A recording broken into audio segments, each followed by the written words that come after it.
जय दर्शकों, वर्तमान में विश्व स्तर पर देखा जाए तो निश्चित रूप से श्रीलंका, बर्मा, अराकान इन देशों के साथ ही बौद्ध देशों के बौद्ध अनुयायी अपने को बुद्ध और अशोक का असली वारिस होने का दावा कर सकते हैं, क्योंकि वो उनकी परंपरा को, उनके धर्म दर्शन को अपनाई हुई है। तो वे अपने को, भले वो श्रीलंका के हों, भले वो बर्मा के हों, भले वो अराकान के हों या किसी अन्य देश के हों, लेकिन उनके धर्म को अपनाए हुए हैं, तो वे उनका वारिस होने का दावा कर सकते हैं और हैं।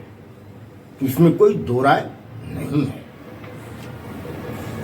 देखा जाए तो धर्म के क्षेत्र में वारिस का दावा करने के लिए वंशज होना जरूरी नहीं है, और यह भी नहीं कहा जा सकता कि जो वंशज हैं, वास्तव में जो वंशज हैं, वे अपने पूर्वजों के धर्म के अनिवार्य रूप से वारिस हैं ही, ये भी कोई जरूरी नहीं है।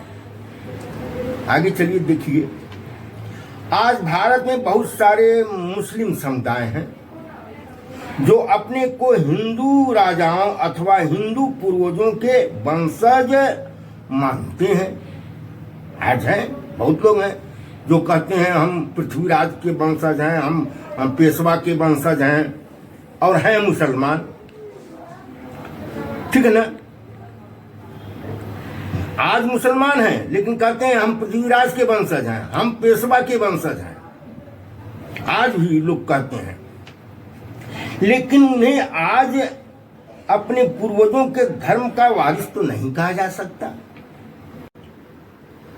अफगानिस्तान कभी पूर्ण रूप से बौद्ध देश था, लेकिन आज वह पूर्णतः एक कट्टर मुस्लिम देश है, जिनके वंशज अपने ही पूर्वजों द्वारा बनाए गए बामियान की 2000 वर्ष प्राचीन बुद्ध की भव्य मूर्तियों को डायनामाइट से उड़ा दिए।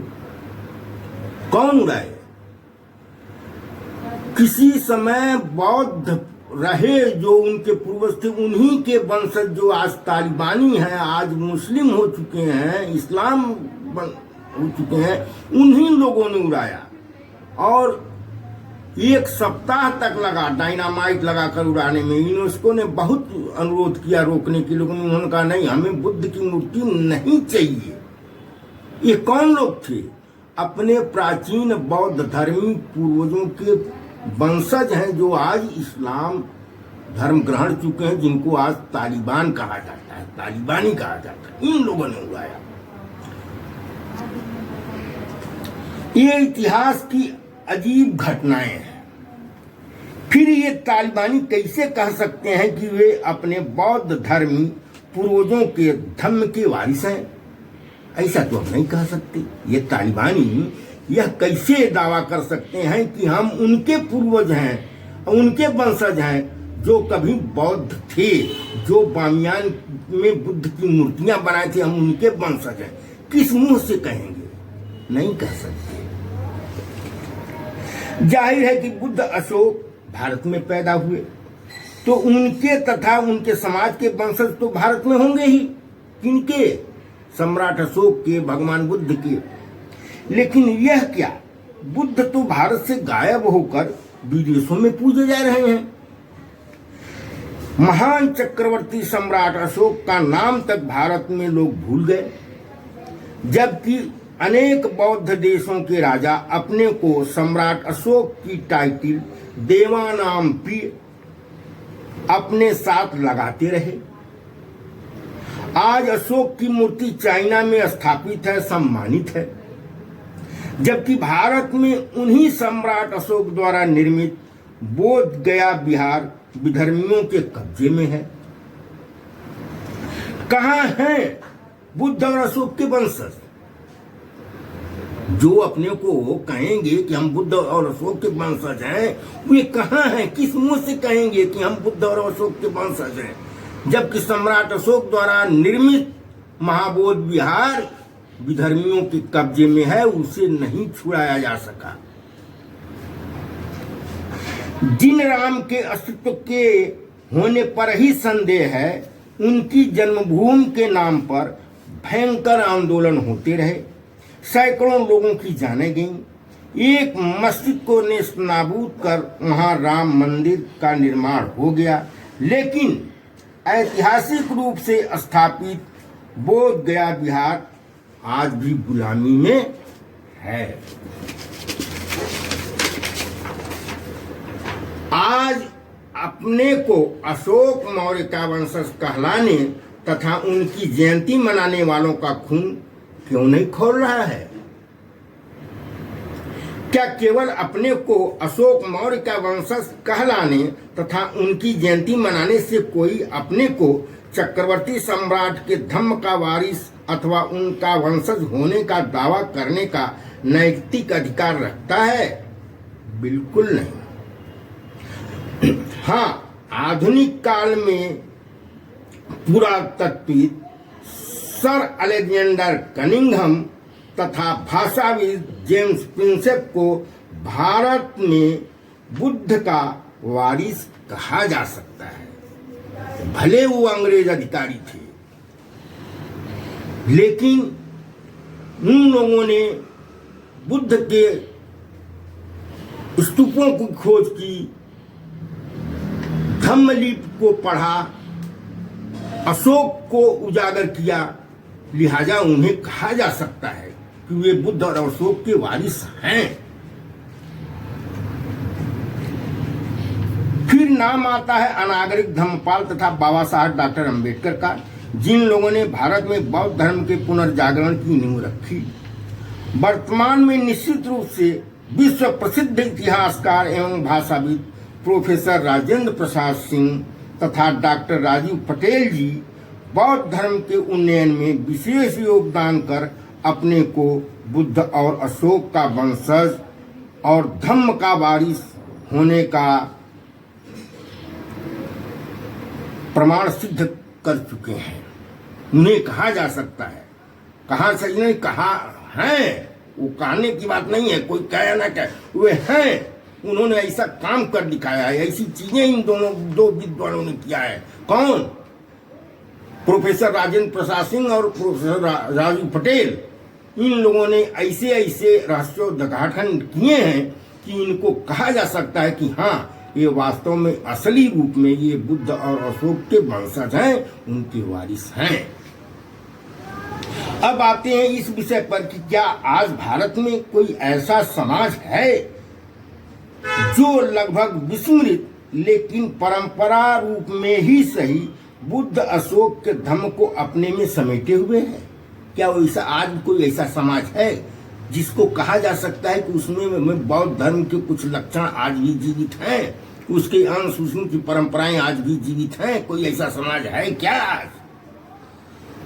तो हाँ है, वह है भारत की चमार तथा महार जाति। ये दो जातियां हैं जिनमें आज भी बौद्ध धर्म की परंपराओं के लक्षण वो विस्मृत रूप में ही सही, अनजाने में ही सही, ये न मालूम हो कि ये बौद्ध परंपराएं हैं, लेकिन परंपराओं में हैं।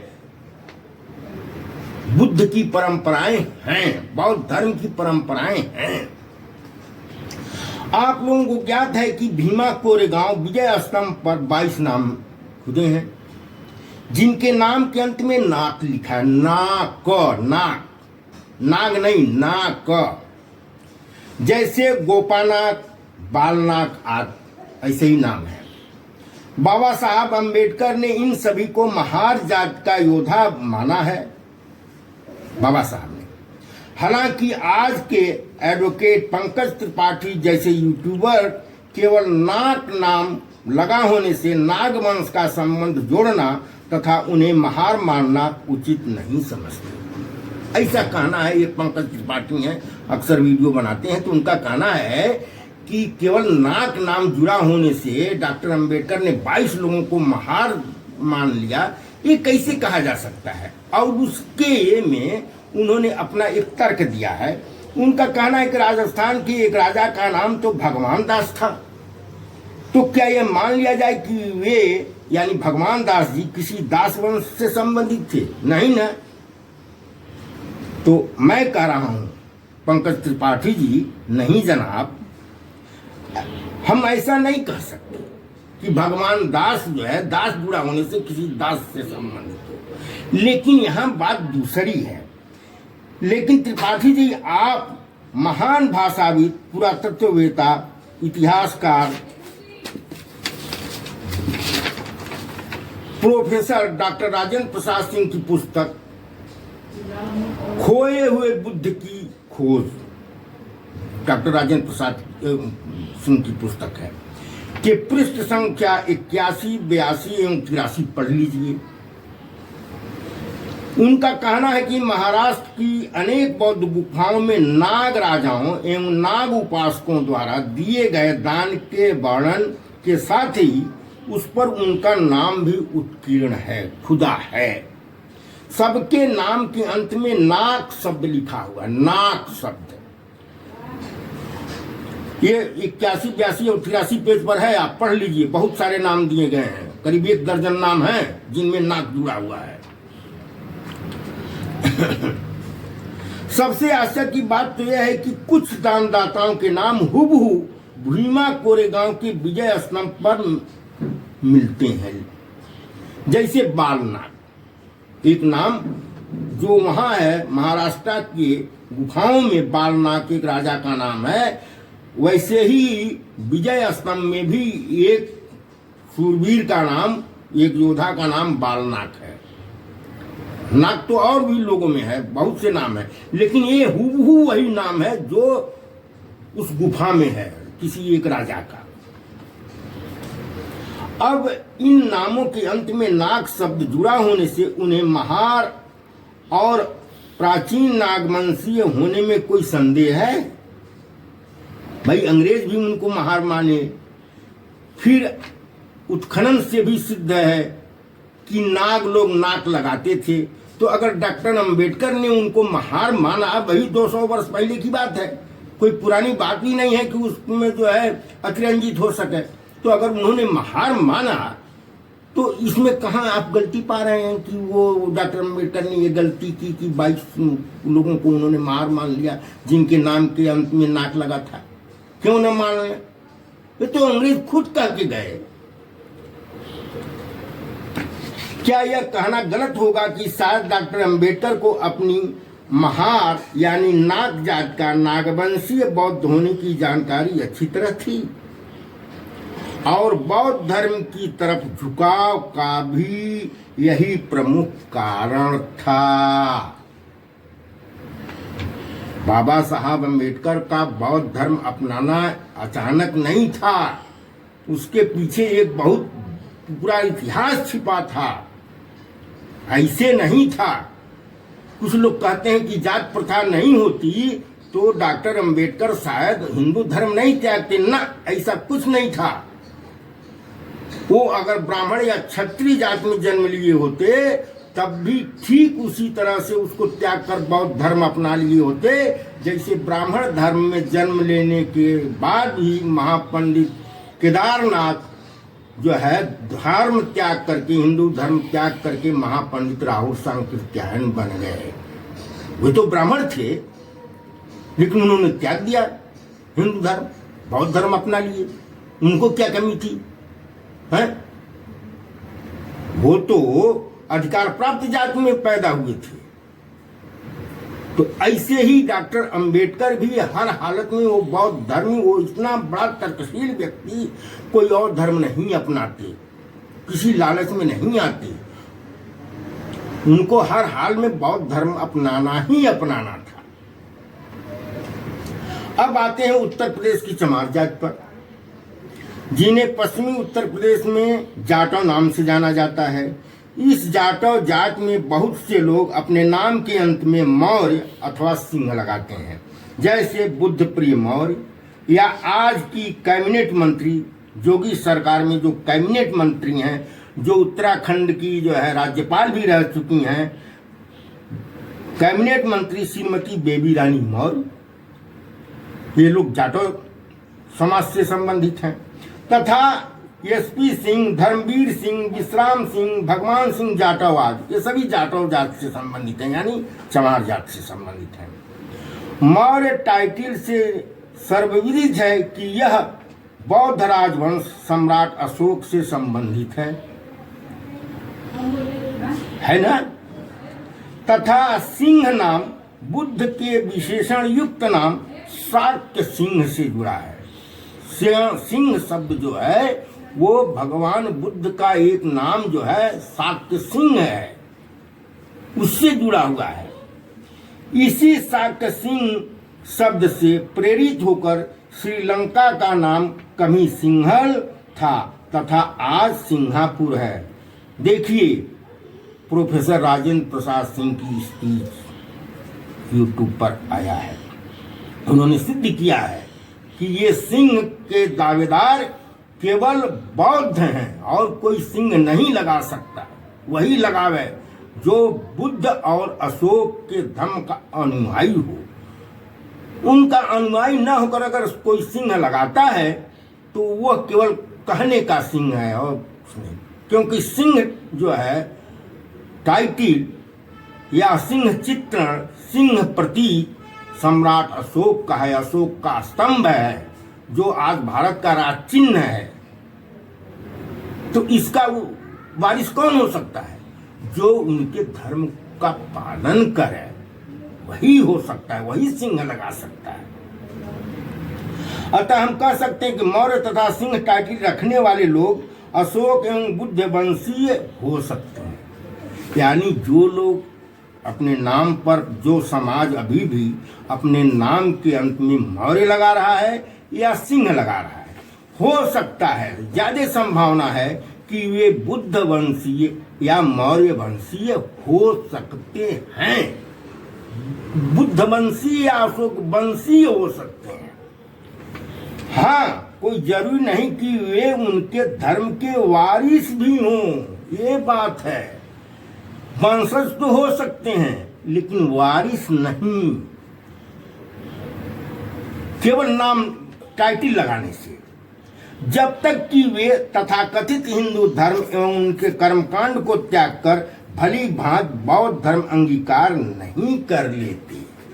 अगर वो हिंदू धर्म को त्याग करके बौद्ध धर्म अंगीकार कर लेते हैं तो मौर्य और सिंह टाइटिल वाले ये अपने को उनका वारिस कह सकते हैं। अन्यथा अगर हिंदू धर्म के कर्मकांड मानते हों और मौर्य और सिंह टाइटिल लगाते हों तो वे इसके अधिकारी नहीं है। मौर्य और सिंह लगाने के, उनको मौर्य सिंह लगाने के अधिकार तभी है जब वो भगवान बुद्ध के या सम्राट अशोक के धर्म को माने।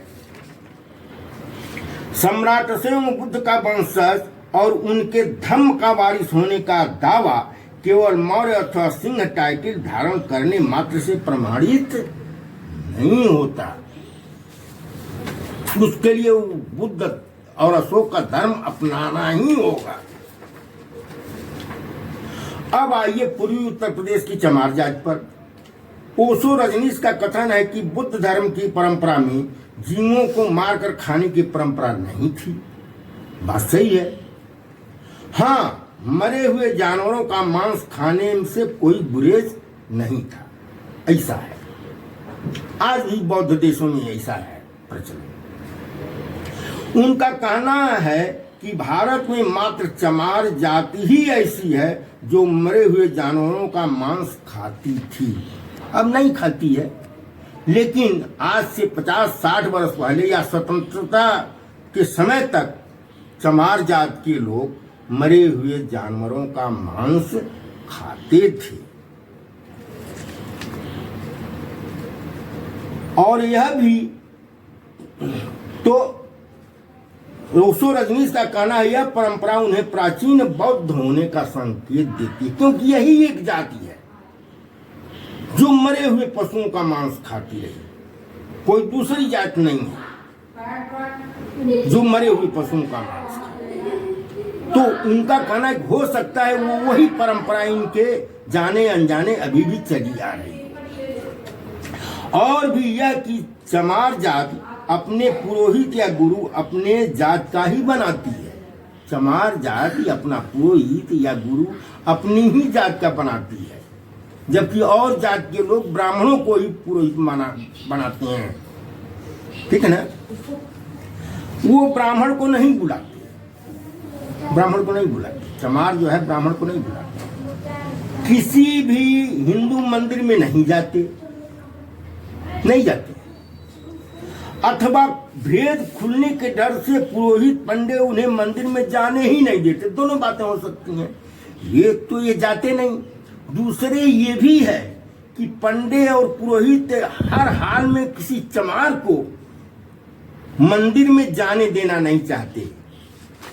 कोई भेद खुलने की डर है। जो भेद आज इस समय खुल रहा है, जिसके बारे में स्वामी प्रसाद मौर्य कह रहे हैं कि चारों शंकराचार्य के जो धाम हैं वो बौद्ध विहार हैं जिन पर जबरदस्ती कब्जा किया गया है। ये भेद है, ये भेद खुल सकता है। बहुत सारी बौद्ध मूर्तियों को तमाम हिंदू देवी देवता में रंग रोदन कर कन्वर्ट कर दिया गया है। यह भेद खुल जाएगा। किससे? चमार के जाने से। और चमार कौन है? बौद्ध रहा है। इसलिए कहीं पुराने समय से ही इनको रोकने की कोशिश की गई कि कहीं ये भेद न खुल पावे। शुरू से जब से इनको दलित बनाया गया तभी से इनको रोक लगा दी गई कि ये मंदिरों में न जाए, नहीं तो ये कट्टर बौद्ध नए भेद खुल जाएगा तो लड़ बैठेंगे। इसीलिए जाने नहीं देते। और अब तो ये जाते ही नहीं, अब जाने का कोई सवाल भी नहीं। सबसे आश्चर्य की बात तो यह है कि प्रत्येक चमार परिवार के घर में उनका एक देवता बाबा होता है। हम खुद पूर्वी उत्तर प्रदेश में हैं, हमारे घर में खुद देवता बाबा है। ठीक है ना, हमारे दादा परदादा लोग के जमाने से चला आ रहा है, जो अर्धगोलाकार यानी स्तूप की शक्ल का होता है। आधा गोला जो है ऐसे रहता है। किसी घर के एक कमरे के जो होता है उसके एक कोने में उनको बैठा दिया जाता है, लीप पोत करके कोने पर बैठा दिया जाता है और उनको देवता बाबा कहा जाता है। स्तूप की शक्ल का एक लगभग 3-4 किलो की मिट्टी का पिंड होता है, उसी को ये देवता बाबा कहते हैं। चमार लोग अपने इसी देवता बाबा की आराधना करते हैं। हमारे यहाँ भी करते हैं, आज भी करते हैं। शादी विवाह में इन्हीं देवता बाबा को खुश करने के लिए ढोल मृदंग नगाड़ा बजाते हैं। इन्हीं से मिन्नतें मांगते हैं, इन्हीं देवता बाबा से, जो कोने में जो है स्तूप के आकार का बना हुआ होता है, उन्हीं को देवता बाबा कहते हैं। कोई और नाम नहीं है, केवल देवता बाबा। यदि एक घर से कोई भाई अलग घर बनाता है तो वह अपने घर में अपने चमार गुरु की देखरेख में देवता बाबा के पिंड से, यानी पुराना जो घर है वहां जो देवता बाबा है उस पिंड से कुछ मिट्टी लेकर के अपने घर में अलग देवता बाबा की स्थापना करता है। उसी तरह से वो पिंड, अर्धगोलाकार पिंड जो है अपने यहाँ स्थापित करवाता है अपने चमार गुरु से। फिर उसकी पूजा शुरू हो जाती है वहां, यानी जहां जहां ऐसे जाता है उसी से मिट्टी लेकर के जितने घर बनते हैं वहां चला जाता है और वहां देवता बाबा बनते चले जाते हैं। इस तरह से होता है, जितने घर उतने देवता उस घर में, और उन्हीं की पूजा होती है देवता बाबा की। देवता बाबा वही अपना सब नगाड़ा बजाते हैं, खेलते हैं और क्या क्या होता है जो भी है।